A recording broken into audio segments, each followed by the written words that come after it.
Good morning, everybody, and thank you for joining Don Loyd and Shannon Bart for Simple Strategies for Personal Growth. Good morning, Don. How are you? I'm wonderful. I'm glad to hear it. I am too, actually. It's a beautiful day, good company. Absolutely. No complaints. Great. Today, Don and I are going to talk about living life by design or having purpose and finding purpose in your life. Don and I have had a couple really wonderful conversations about purpose and self-esteem, and what started as a discussion of how to build self-esteem in someone turned into how creating purpose in your life or finding purpose in your life and focusing outside of yourself on something bigger than yourself actually can create self-esteem without even, just in a different way and in a better way, and self-esteem goes along with that once you find your purpose. So I've asked Don this morning to recap his philosophy, so to speak, on purpose, and because it was very poignant for me. I thought he made a great point, and I wanted us to be able to share that with everybody. So Don, can you do that for us? Can you talk a little bit about your belief in purpose versus developing self-esteem? Shannon, I'd be delighted to do that. I think our cultural focus on self-esteem is probably misguided. And I think the emphasis that we put on building self-esteem leads to a very shallow existence and ultimately a very empty life. And the reason for that is self-esteem is all focused on self. And it's feeding self, it's making self feel good, it's doing what self wants to do. And that in itself leads to a bankrupt spiritual life. And it takes something more than just feeling good about ourselves to really be a functioning, productive, positive, happy individual. I think, without doubt, we need something greater than ourselves on which to focus. And I think when we find purpose, it does that. I think we very definitely need a vision of what we can do for someone or for something else other than what we can do for ourselves. I think that purpose, when you boil it all down, really gives us a reason for being here. I can feel good about myself and still not have a reason to be here. And I think if we will define what our purpose is, find out what our purpose is, why we exist, then I think we're in a position to live life with purpose, which gives meaning to our life. If we just focus on our self-esteem, it doesn't give meaning. It just makes us feel better at that specific moment. But living life with purpose is much more involved and much deeper than just the quest for self-esteem. And I think when we discuss purpose, one of the people that we need to study is a black gentleman who lived in the 1800s by the name of George Washington Carver. Carver was a very interesting person. He was born in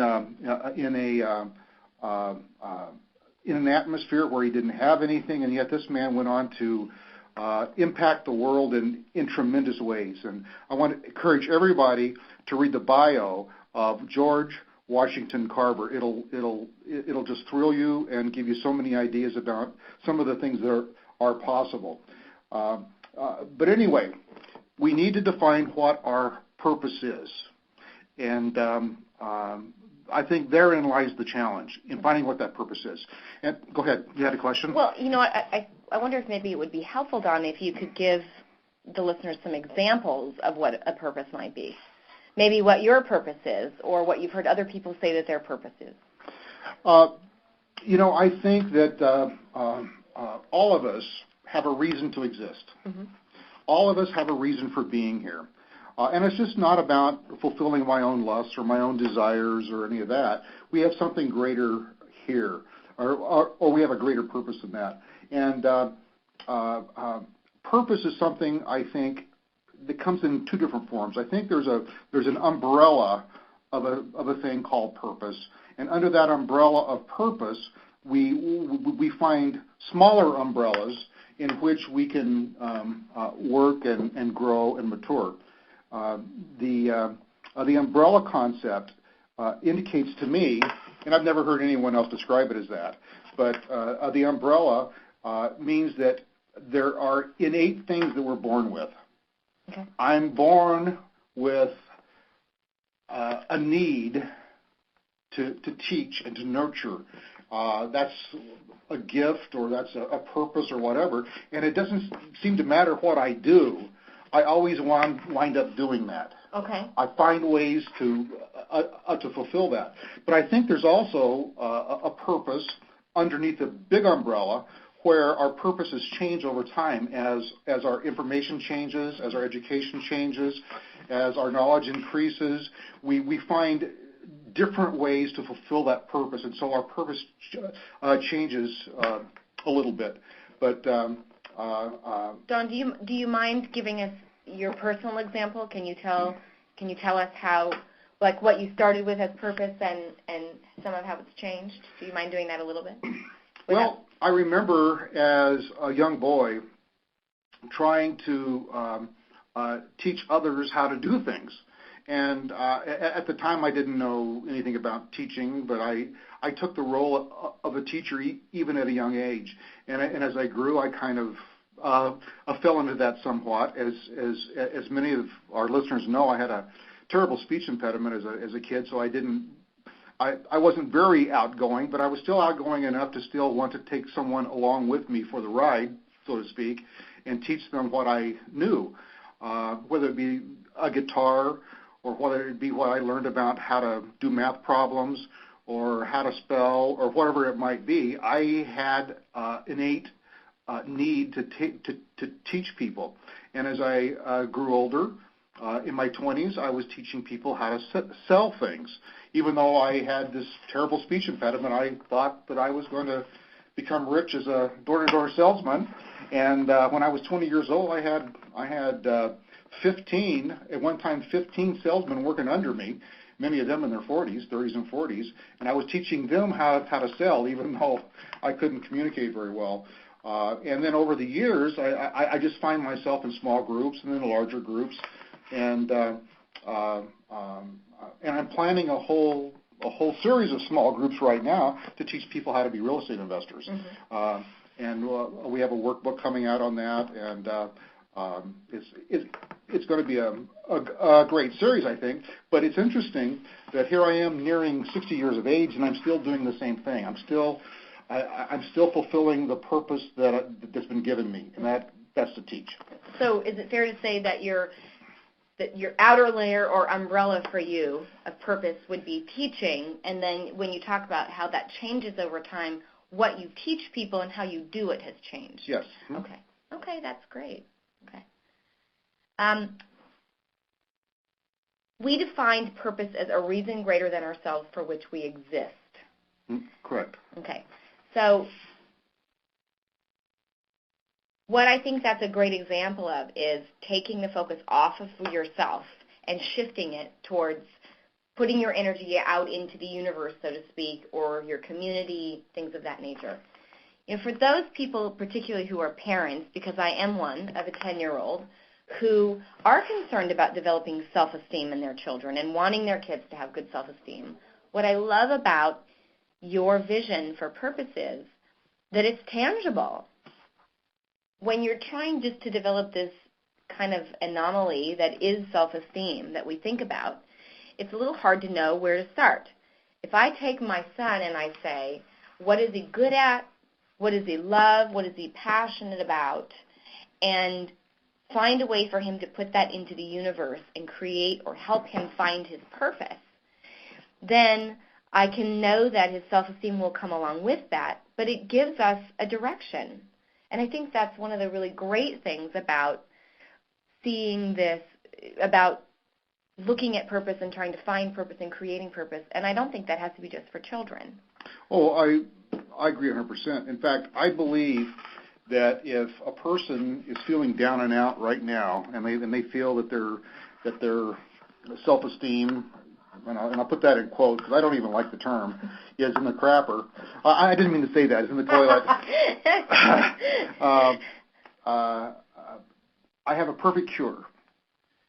The perfect cure, in my estimation anyway, is get out and, if nothing else, volunteer for something. Give yourself away. The more you become involved in other people's lives and in good causes, the more the focus is off of you. I encourage everybody to volunteer at something, whether it be at the hospital or the Humane Society or your church or at the senior center or wherever it might be. Volunteer a day a week or 5 hours a day or 5 hours a week or whatever it is. Volunteer for something so you're giving back to the community. I used to counsel people that were looking for jobs, and my counsel to them was don't sit home feeling sorry for yourself. If you've explored or if you've exhausted all your avenues for employment that day, volunteer for something. Mm-hmm. Just don't go home and lay on the couch and watch television. Go out, be active, and give yourself away to others. And I think that once we get involved in other people's lives, whether it be an organization or a cause or whatever it is, or an individual, we start to see something bigger and more important than we are. And I think if there's one thing that's lacking in our society, it's that ability to quit focusing on us, quit focusing on me, and get it onto something else. Because I think if you really want to have a true life and a happy life, a contented life, there must be that element of giving in it, not only of your time, but also of your money, too.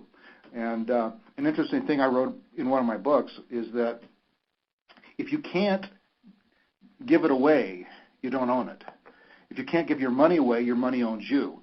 And so I believe that you have to be in a position to give your money away so that you, in fact, own it. Mm-hmm. I believe that about yourself, too. If you can't give yourself to something greater than you are, then you're going to be a very sad person. Mm-hmm. But you have to, and you don't even own yourself. You think you do, but you really don't. So what this makes me think of, Don, is how people can use this concept of finding purpose in their lives when their lives feel like a struggle. And I'm wondering if I can have your permission to give our listeners an example of a time when I have seen you use this vision of purpose in a time in your life that was challenging. I don't know where you're going with this. I'm a little afraid, but okay, sure, go ahead. Okay. Well, as many people probably know, Don has spent a great portion of his life in the real estate investing and development industry, and right now is not what most people would consider the very best time, particularly in building and selling homes. It's a little bit of a challenge, but a challenge. Not that, what I love is that your philosophy has always been you have to get creative and find a way to make the market work for you. However, knowing that things aren't easy and flowing like they sometimes do, we had a conversation in which you expressed to me that you'd spent some time really focusing on what your purpose during this time was. And I thought it was a really great example of taking a time in your life that is challenging, not necessarily bad, but challenging, where you have to be creative to find, where is this going? What's the message in this? What am I supposed to learn right now? And you were able to see that maybe you were having a shift in purpose and in terms of what you were going to teach. And again, like you said, what you said to me was that you were teaching those around you how to come through these difficult times. And that was your purpose. And so, like you said, your bigger umbrella still was teaching, but what you were teaching and maybe who your audience was had changed. So I think it was a great example of being able to sit with a difficult time and say, okay, what's the purpose in this? What is my purpose? And really spending some time finding that. And through that, you seemed to, anyway, find energy and be rejuvenated, if you will, in coming into work and doing what, doing what you had to do. Is that a fair assessment? Yeah, and specifically, I thought that, or I think that I'm going through some of the negative things I'm going through, so I can model perseverance and things related to that to my son, my 32-year-old son, who's never had to endure any kind of hard times. And I think it's important for him to see how his dad handles it positively, how he doesn't give up and doesn't say, "Oh, woe is me," well, let's sign up for food stamps or right. whatever. He sees dad working through the problem positively rather than negatively.